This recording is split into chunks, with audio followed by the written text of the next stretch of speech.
మీకు శక్తి ఉండగలగాలి.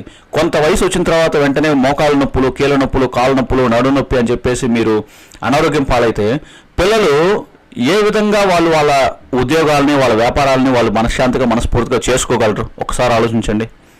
మీరు గట్టిగా నిలబడి మీరు ధైర్యంగా ఉంటేనే కదా. మీ ఆరోగ్యం మీరు చేతిలో ఉండి మీరు ఆనందంగా, ఆరోగ్యంగా ఉంటే వాళ్ళ జీవితాన్ని వాళ్ళు చక్కగా ఆనందంగా నిర్మించుకోగలుగుతారు. అద్భుతంగా వాళ్ళ జీవితాలను తీర్చిదిద్దుకోగలుగుతారు. వాళ్ళు తీరా ఉద్యోగాలకు చేరే టయానికి మీరు అనారోగ్యం పాలయ్యారనుకోండి, అప్పుడు వాళ్ళ భవిష్యత్తుకి మన అనారోగ్యం అడ్డైపోతుంది.